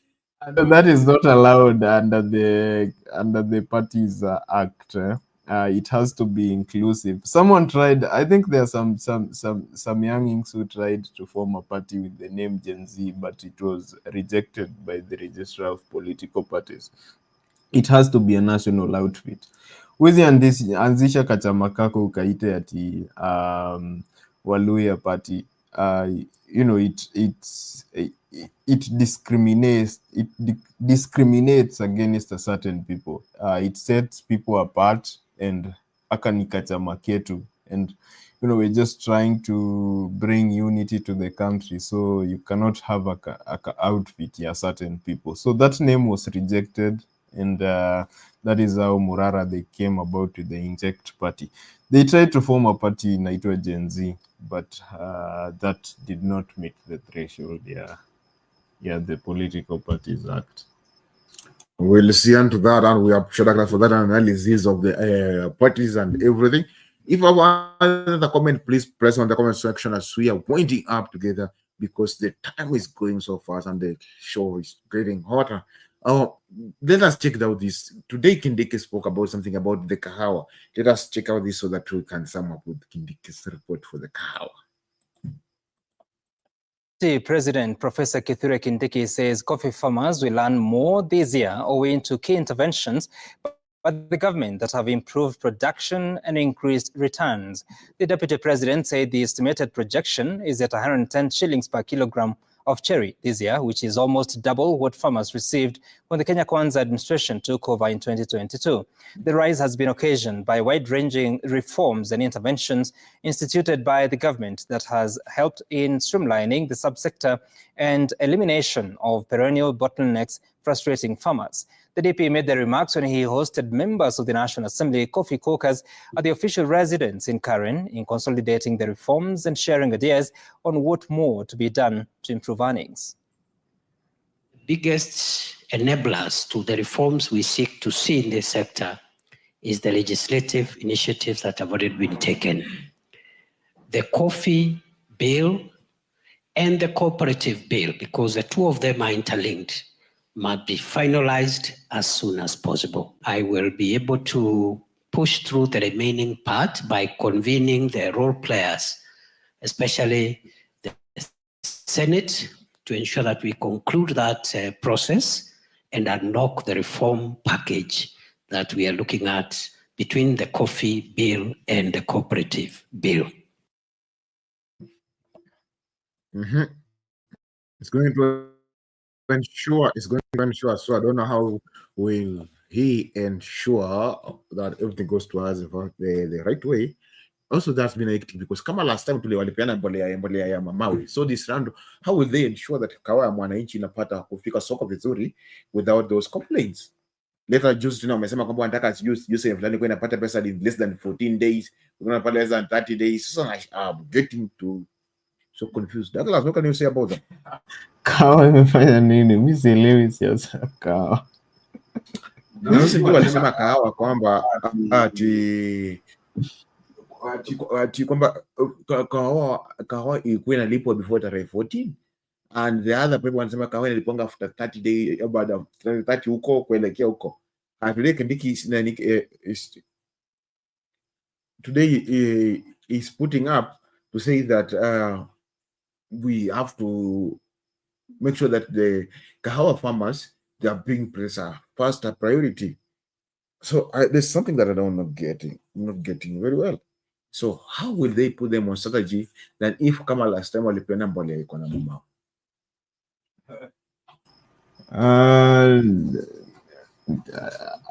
I think this politics of coffee, I don't know what happened to the coffee sector, because Kenyan coffee was known the world over as one of the best coffees in the world. Coffee and tea were our largest exports. What happened to it, I don't know. And so they've been trying, they've always been these talks. Rigiji hiyo ndio ilikuwa siasa yake ya Murima. Kahawa na what else was he talking about? Ni macadamia ama those cash crops za central people. So I haven't really been following. Honestly, if I told you that I understand what has been happening in the coffee circles, I would be lying to you. I haven't really been following. But Rigiji alikuwa akiongelea and he was telling his people that mambo ya kahawa tumetengeneza, and I don't know if Kindiki is, but I think Kindiki is just wooing, because Kindiki needs the support, the Murima. So it's going to run. Of course, it's going to use the same politics za appeal to his people. I don't know if it's genuine. Honestly, I don't understand the politics of coffee, to be honest. But I'm just hoping that they fix the coffee sector to bring back our lost glory and tea. But most of these things, a baseline inakuanga ni corruption iliharibu. Vile tu unasema mbolea ni mawe and what not, inakuanga tu ni corruption, it messes it up. Because there was a time that coffee was really doing very well. How that ilikuja kuisha, no idea. Okay, so thank you, Douglas, for that. And as we are summing up, let us check at least. Okay, hii story mimi ni boa hata sikuwa nimetaka kuiangalia, but let me just play some few videos and then we will close with that. Story ya Sha ilikuwa imeniboa, tusidanganyane.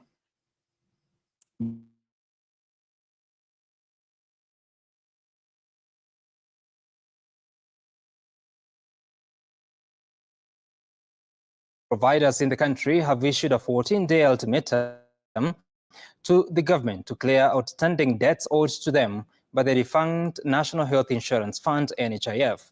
The health facilities want 10 billion shillings owed to them by Social Health Authority and Medical Administrators Kenya Limited, which serves teachers and police officers, paid, failure to which they will withdraw their services. This as the Rural and Urban Private Hospitals Association of Kenya lifted the suspension of services offered under SHA following the move by President William Ruto directing the payment of NHIF claims for facilities owed 10 million shillings and below. Safina Chengoma reports. The Kenya faith-based health services providers are issuing a 14 days ultimatum demanding for immediate payment of outstanding NHIF, SHA, and Makel debts totaling to 10 billion. The latest threat by the faith-based health service providers comes as a big blow to the government, coming at the center of a financial crisis, which is crippling the health sector. According to the religious leaders, the facilities are owed about 6.8 billion shillings by the defunct National Health Insurance Fund, 2.2 billion shillings by the Social Health Authority, and 1 billion shillings by the Medical Administrators Kenya Limited, MAKL, which serves teachers and police officers. The faith-based leaders have reached a painful decision, since we cannot afford to take in more debt after numerous engagements with the Ministry of Health, SHA, and all necessary government leaders. Hospitals are unable to get adequate help from SHA regional offices. They seem not to have been trained or empowered to make any decisions.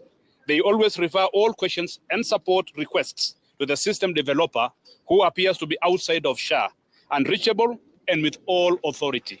The service providers, comprising about 1,300 health facilities, have decried the financial distress occasioned by the delay. The situation is very dire because we are unable to pay staff salaries, suppliers, and cater for other operational expenses necessary for providing the healthcare services to the deserving communities. If the government has no money, let them tell us we have no money, and tell the Kenyans we have no money, and call a spade, we don't have money.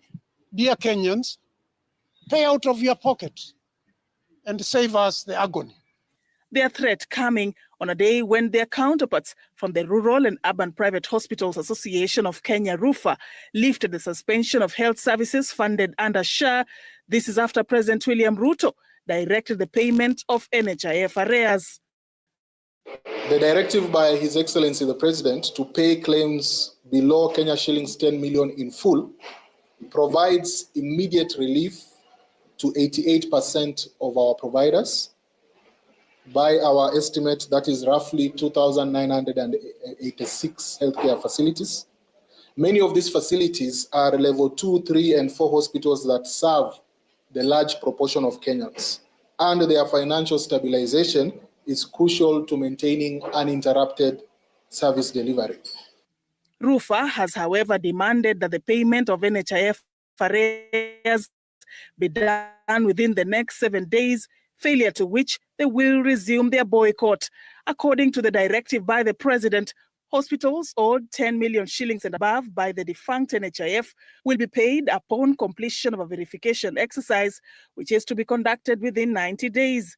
The ones left unpaid handle the more complicated diseases, specialized surgeries, critical patients, which are costly and life-saving. If there is a cap of Kenya shillings 10 million, our point is that these facilities should be paid up to 10 million shillings while they await for this verification.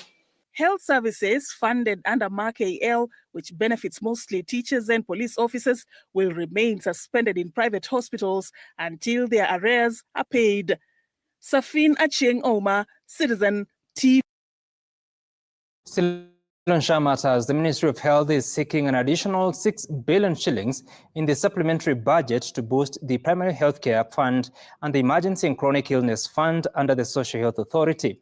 Appearing before National Assembly's Health Committee, Medical Services Principal Secretary Harry Kimtai says the SHA benefits continue to be revised upwards based on availability of funds. According to Kimtai, a Gazette notice has already been submitted to allow the revised oncology benefits from 400,000 shillings to 550,000 shillings to take effect. Emily Chebet has that report. The Ministry of Health is seeking additional funding to strengthen primary health care and critical illness coverage. Medical Services Principal Secretary Harry Kimtai defended the ministry's budget allocations before the National Assembly Committee on Health and pushed for more funds to support the Social Health Authority and other operations within the ministry. When you have paid your premiums, the social health insurance premiums, you will be entitled, if it is cancer case, whatever you'll be treated from level 4, 5, and 6, as long as you're accessing cancer treatment, the benefit package that you are entitled is now going to be 550 and not 400 as per the previous benefit or tariffs that we had published.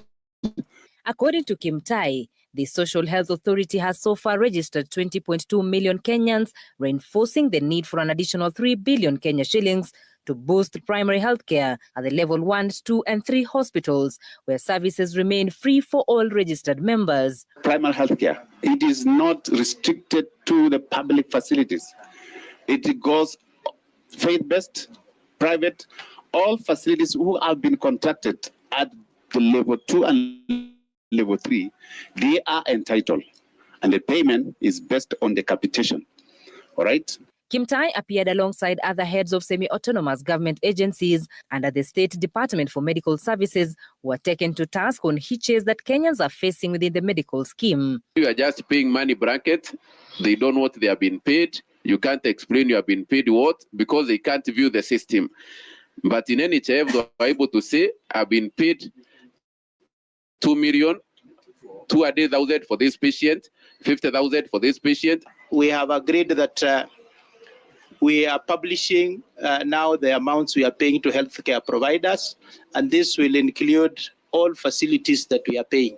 This will help the public and any other interested party to be able to know how much has been paid to which provider for what purpose. The PS says they are working to address all the challenges that the medical scheme has been facing since its inception, adding that all the packages within SHA will be revised upwards, subject to availability of funds. In the event, and that's why this is emergency, chronic and critical illness, sometimes you exhaust your benefit entitlement, and therefore the ECCIF funds now sets in.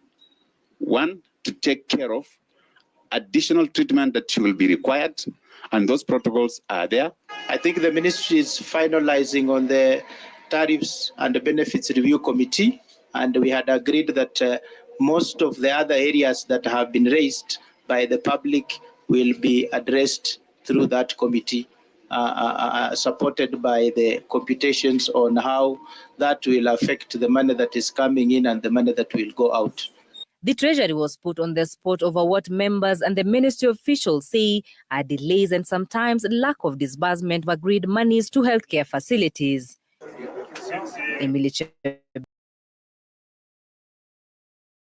That's how things are on the ground, and I think we're coming to an end. Douglas, any closing remarks?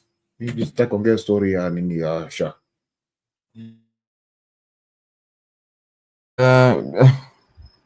I think the share issue, we've been talking about it since last week.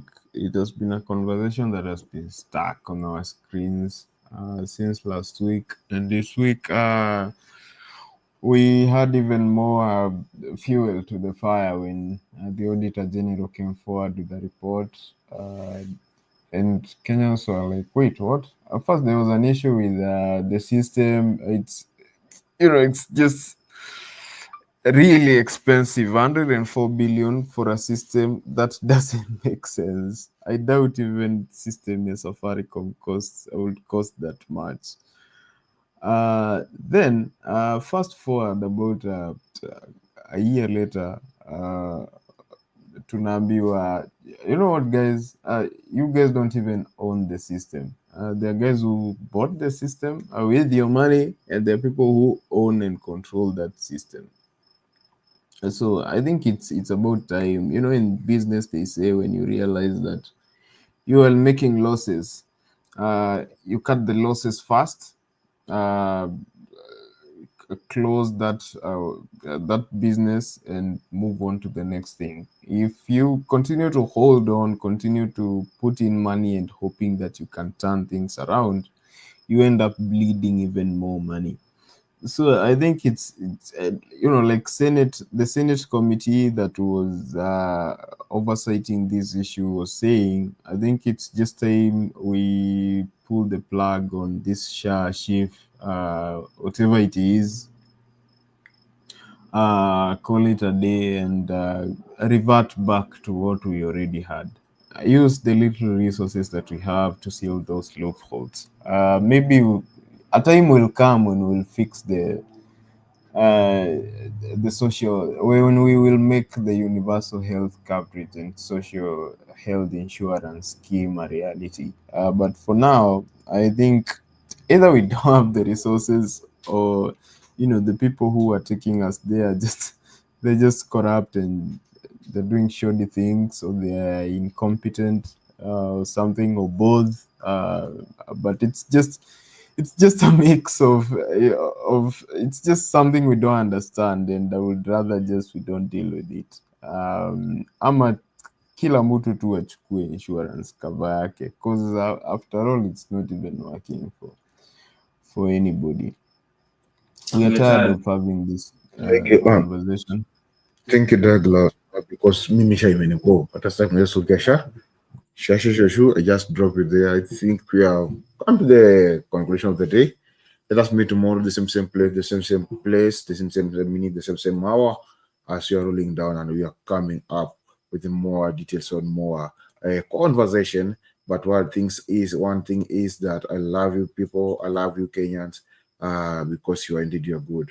I don't have any more to say, but else to leave you with one word, Ukiona vyaelea jua vimeumbwa, na kuna mmoja akigaramika.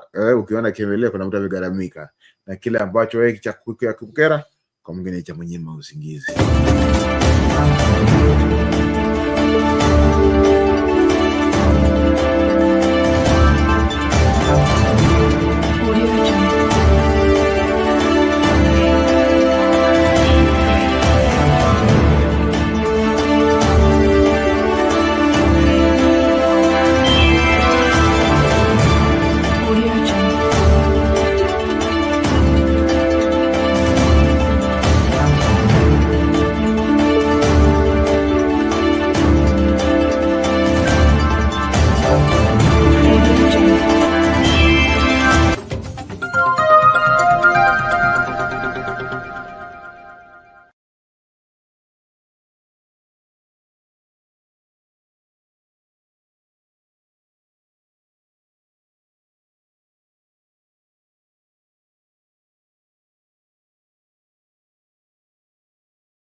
Right, it's now time for data point. We're reflecting on the numbers as per Social Health Authority, what they have been doing the past few months. Remember, the rollout started on the 1st of October.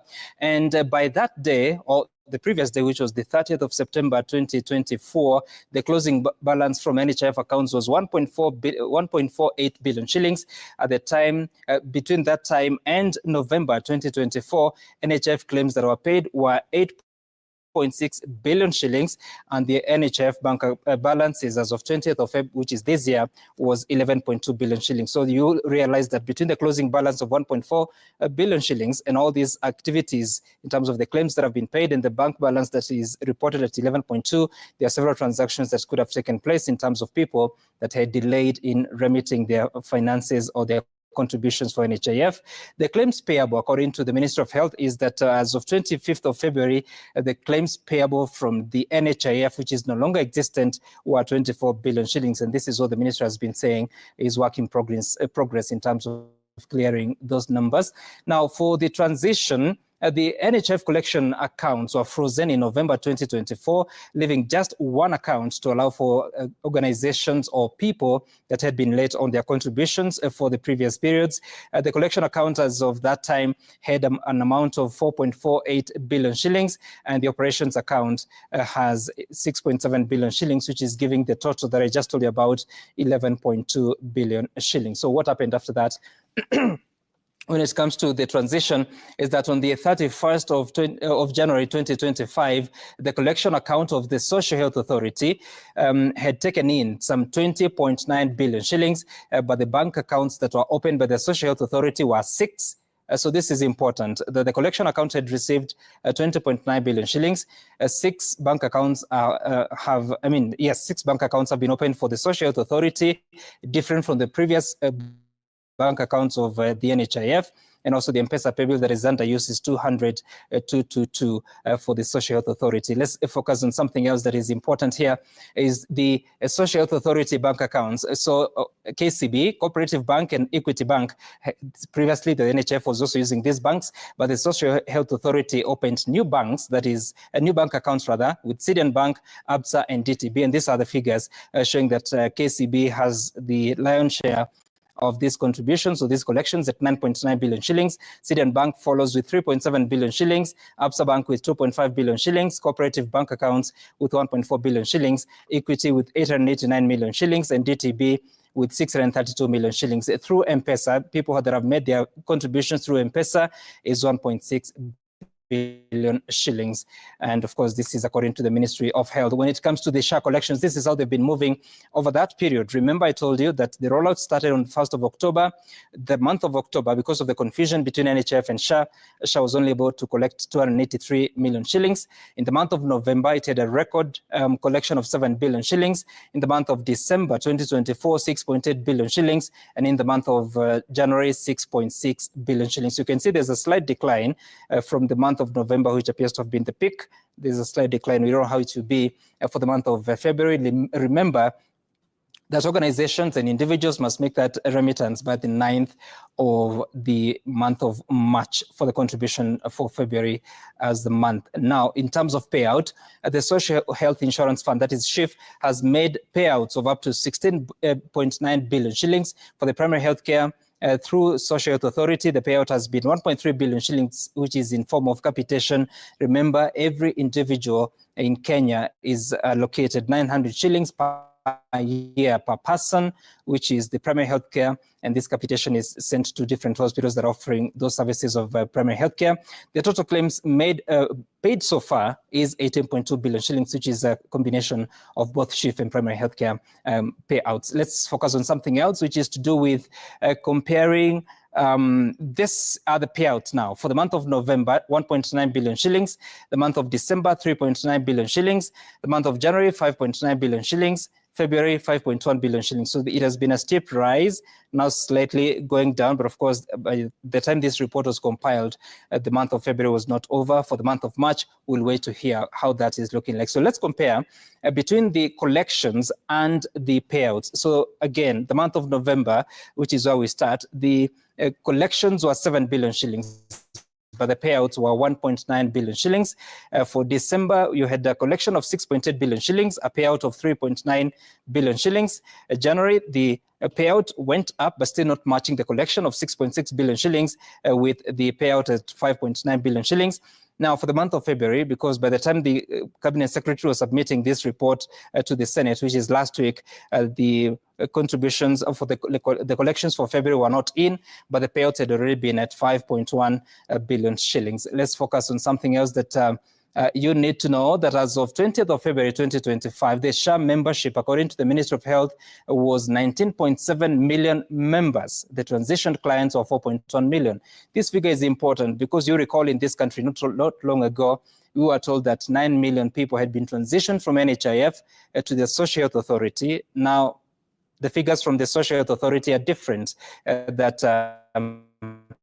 the transition clients are just 4.1 million shillings, and the rest would appear to have come from the balance of registrations, and the dependents already enlisted are just about 4.8 million people, which is interesting, bearing in mind the high population of young or dependents in the country. Now, what else do we want to know? As of 20th of February again, the clients that have been taken through the means testing instrument were 3.6 million. The average contribution for these particular people was 584 shillings, so which is interesting because you want, out of the 19.6 million registered clients, you want most of them to be taken through means testing instrument so that you know how much they should be contributing. With only 3.6 million taken through the tool, then it means that the contributions are going to be so low. But now, at some further analysis, for persons that are contributing between 251 shillings and 500 shillings per month, it is about 1.6 million of them, which is 43% of the entire means tested clients.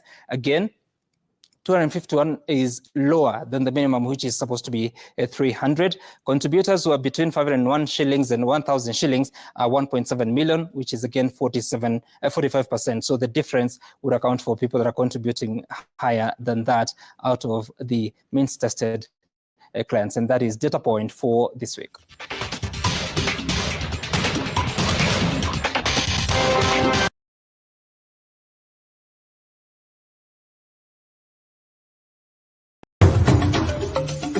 Tunaingia vijijini, mijini na hata jijini kukuletea taarifa mchana kutwa. Usiku tunaketi kitako, tunadadavua tukichanganua taarifa na makala muhimu yanayokuhusu wewe na familia yako. Ungana na Bernard Ngozi kwenye Open Forum Political Show kuanzia saa 4 usiku hadi dakika zake kila siku ya wiki kwenye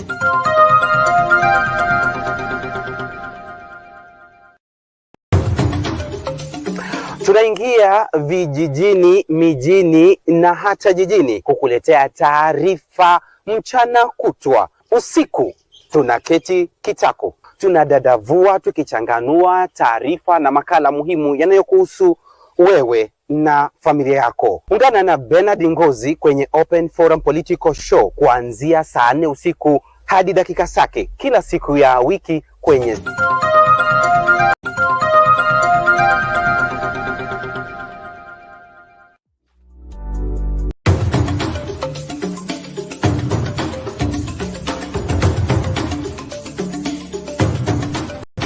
Welcome to Sound Candid Talk News Special Edition. Be sure to subscribe, share the video widely, and give it a thumbs up. God bless you.